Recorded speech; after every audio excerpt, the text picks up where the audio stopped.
The night the idea came to Ethan Zhao, Santa Clara was pinned under a fog so thick it made the street lamps look like wavering lanterns suspended in milk. He was alone in the workshop behind his bungalow, wrestling with a prototype exoskeleton that refused to find the right balance point.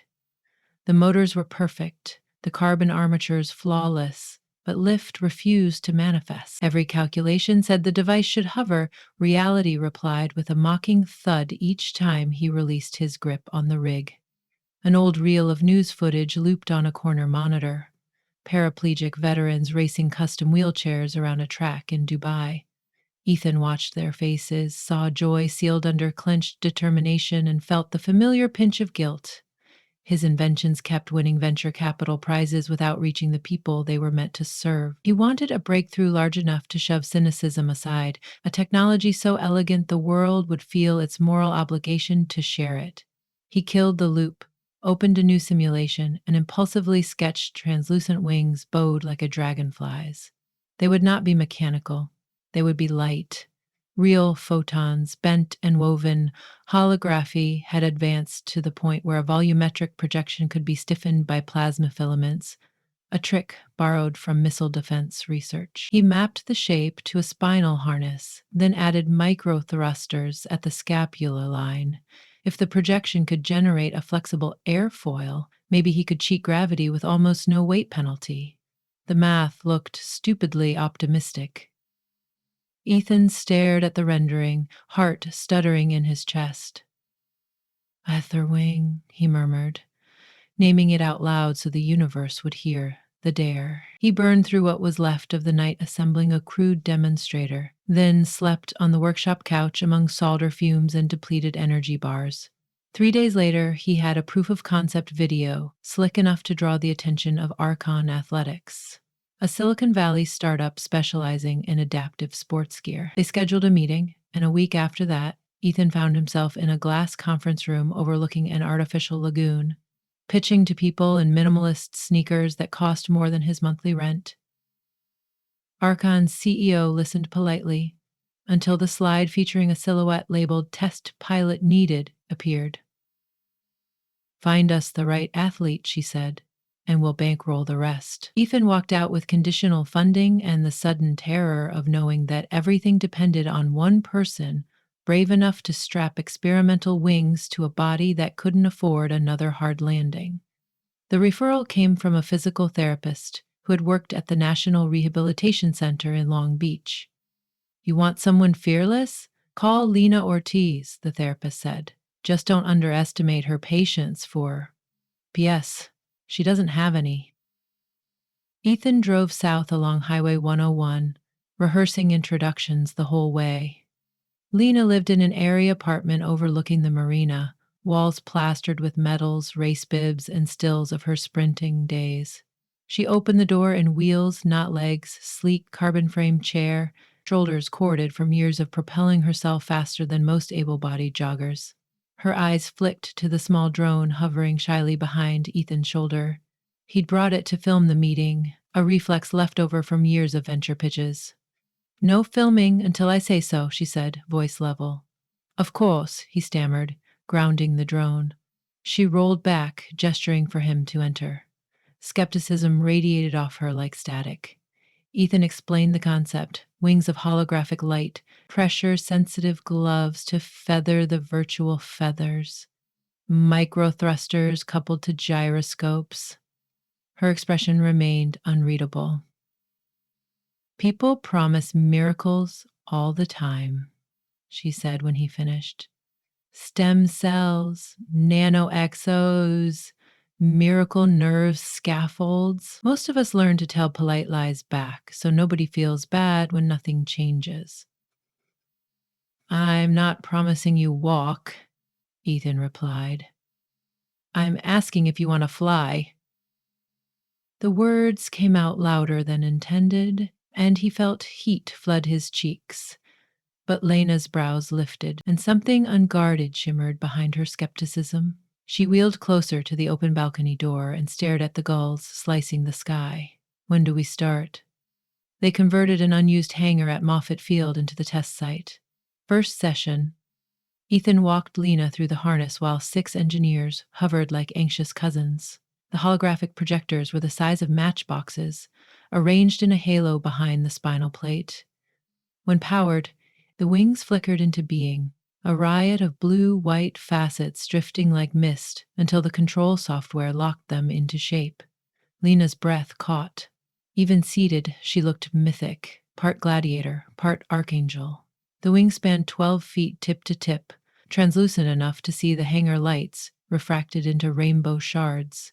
Ethan explained the gesture commands, hand motions that modulated vector thrusters, elbows pivoting for pitch, wrist flexed for aileron shifts. They rigged a counterweight gantry to catch her if lift stalled. "Ready?" he asked. "You're trembling," she noted. "I shook apart 3 espresso pods this morning," he confessed. She laughed, light but sure. "Good means you care about the outcome." He triggered the start sequence. The wings pulsed, thrusters whispering. Lena extended her arms, palms down. A hush fell. Ethan realized all the engineers had subconsciously held their breaths.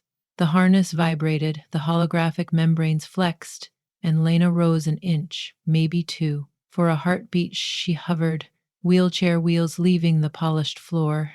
Then a motor hiccuped, the left wing flickered out, and the rig lurched sideways. The gantry caught her before she tipped. Silence collapsed into groans. Ethan punched freeze on his tablet. Lena exhaled like a runner crossing a finish line. "Again," she said. That became the ritual. Failure, analysis, failure again. Each attempt buying a micro victory. They recalibrated the plasma stiffness, rewrote control algorithms. Lena endured bruises, harness bite marks, and the numb ache of old fractures that still talked to her on damp mornings. Yet every session she wheeled in with the same challenge in her eyes. "Show me you believe progress is possible." Ethan discovered that belief was contagious. He started leaving the lab at humane hours, sleeping properly, eating food that didn't come freeze-dried, not because of corporate milestones, but because Lena would never tolerate the excuse of exhaustion. If he wanted her to risk everything, he had to risk caring for himself too. One evening, long past when the rest of the team had left, they reviewed footage side by side. The monitor replayed Lena's 13th hover attempt. 3 full seconds aloft, stable, her grin as luminous as the wings. Outside the open hangar doors, the bay breeze smelled of salt and eucalyptus. "My dad used to take me kite running along the cliffs in Santa Barbara," she said quietly. "He said a good kite finds wind you can't see until you step into it." She nudged the pause button, freezing herself mid-holder. "Up there, I felt that invisible wind again, something bigger than thrust vectors." Ethan studied her profile, the way the screen's blue glow carved soft definition across cheekbones hardened by years of competition and rehab. He had equations for lift, thrust, torque, but none for the longing he saw in her expression. "Flight isn't numbers," she continued. "It's trust. Between you and gravity. You told me you're trying to outsmart it. Maybe try listening instead." He opened his mouth to protest. Physics was listening, wasn't it? But stopped. The hangar echoed with his silence. He realized he'd never asked gravity what it wanted. He'd only tried to bully it with better code. The following week, he rewrote the stabilization routines using adaptive resonance models inspired by songbird wings, letting microthrusters pulse in fractal patterns instead of rigid intervals. The wings no longer fought air, they danced with it. During the next test, Lena shot upward like something liberated from stone. She cleared 15 feet before Ethan throttled her descent, panic slashing through exhilaration. She touched down with a spin, arms flung wide, laughter ringing against corrugated walls. News of the breakthrough pinged across venture circles. Archon scheduled a live demonstration for investors at the Santa Clara Sports Tech Expo. Ethan spent nights calming sponsors demanding signature colors, brand placement, safety guarantees. Lena cut through their noise with the same 2 questions. Is it safe? Is it honest? On Expo Day, the convention center thrummed with augmented reality displays and 6G streaming booths. Cameras tracked Lena as she rolled onto the main stage. Ethan, off wing, wiped sweat from his palms onto his blazer. The harness whirred, the holograms bloomed, and the crowd gasped. She lifted cleanly, hovered, then executed a slow barrel roll choreographed to her wheelchair's gyros. Reporters shouted, flashes ruptured. Afterward, Archon's CEO pulled Ethan aside. We could license this to the entertainment sector. Theater parks, stunt rigs, a profit will fund the adaptive sports units. It was built for athletes without legs, Ethan replied. And those athletes will get a deluxe product once we monetize, she countered. Think bigger than charity. Lena joined them, catching the tail end. Theme park tourists aren't going to risk spinal shock if your software glitches, she said flatly. Commercial revenue secures your supply chain, the CEO snapped. You want to fly, money fuels wings. A board member suggested retrofitting the rig with hidden servos so able-bodied influencers could stage inclusive content. Ethan felt bile rise. He saw the forked path every innovator confronts. Mission or margin? He met Lena's gaze, her silent question. Which side of the sky do you want to stand on?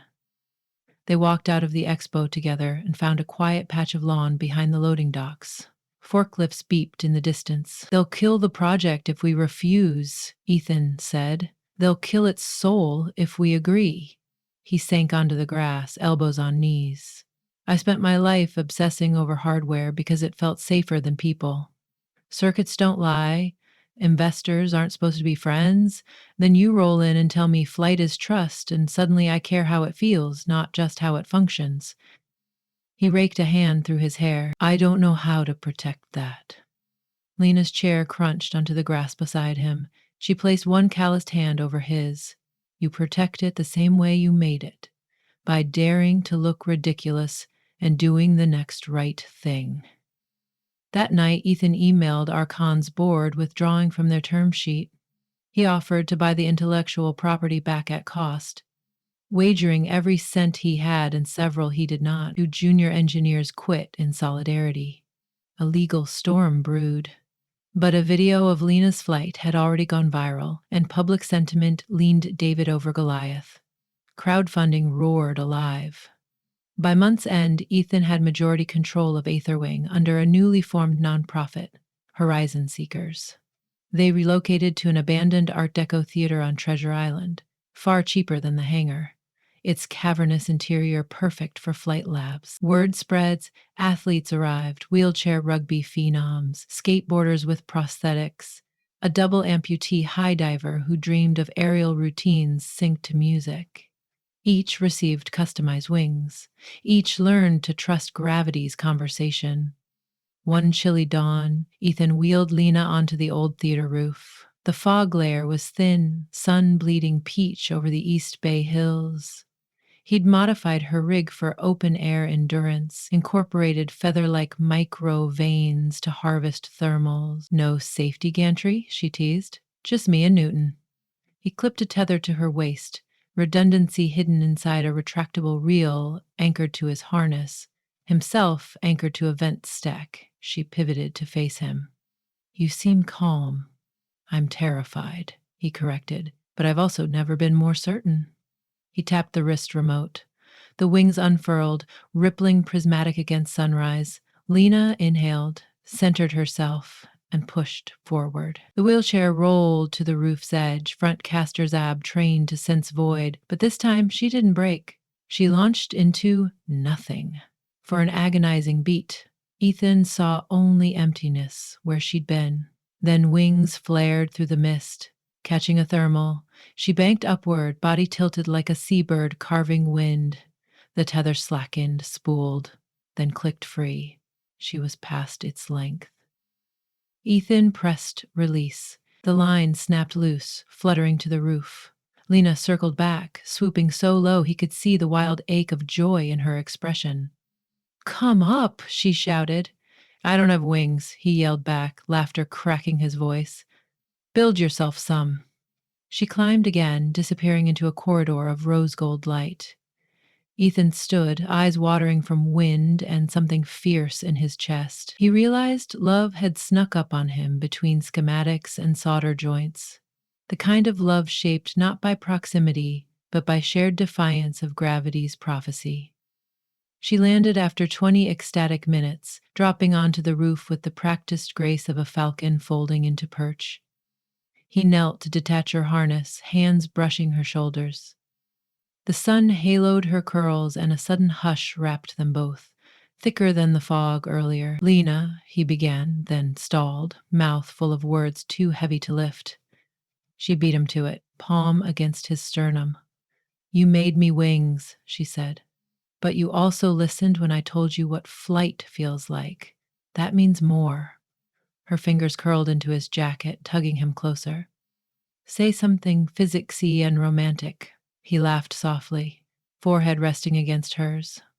Vector addition says two forces at an angle produce a result neither can create alone. She kissed him. Perfect. Months later, Horizon Seekers staged their first public aerial athletics festival over the Golden Gate Rec area. Spectators lined Marina Green as athletes with wings of living light threaded the sky. Lena opened the show, executing a double Immelman turn that ended in a hover 30 feet above the announcer's platform. She addressed the crowd through helmet mic. When I lost the use of my legs, everyone talked about what I'd never do again. Turns out the list missed a few items. She paused, wings fluttering. Gravity isn't the enemy, fear is, and fear's allergic to community. Below, Ethan watched, heart battering ribs, pride intertwined with wonder. Around him, kids in wheelchairs pointed upward, eyes huge. Parents wept openly. For one sun-stamped afternoon, possibility felt inevitable. After the closing routine, Ethan and Lena slipped away to the bluff overlooking the bridge, away from cameras. Waves gnawed the rocks below, the horizon blazed copper. Remember when you said circuits don't lie? She asked. I was wrong, he admitted. They lie when we program them with someone else's priorities. She nodded, quiet a moment. What's next? Wings light enough for spinal injury infants, he said. Stability algorithms derived from hummingbirds. Maybe exogauntlets for quadriplegic artists to sculpt midair. Dream bigger, she challenged, eyes teasing. He inhaled ocean air sharp as cloves. Fine. Global league where adaptive athletes race storm fronts across continents. Spectators follow via VR, but the skies belong to the racers. Now you're listening to the wind, she said, satisfied. He intertwined their fingers, feeling the calluses she wore like medals. The sun sank, lighting the undersides of stray clouds pink. Above them, the day's last athlete arced across the sky, wings igniting in the dying light. Ethan thought of that first night in his workshop, how lonely innovation had felt, how small his courage had been. Now the sky itself seemed to ripple open, an unspooled horizon inviting anyone brave enough to ask different questions. He turned to Lena, the woman who'd taught him that data was only half the narrative. Ready to go home? He asked. She squeezed his hand, wheels pivoting toward the path. Home is wherever we restart gravity's conversation, she said, and Ethan realized she'd just framed the rest of their lives. They moved forward together, silhouettes merging into the twilight, while high above, new wings kept flickering into being, proof that physics, when partnered with stubborn imagination, could translate humanity's oldest dream into the daily verb of flight.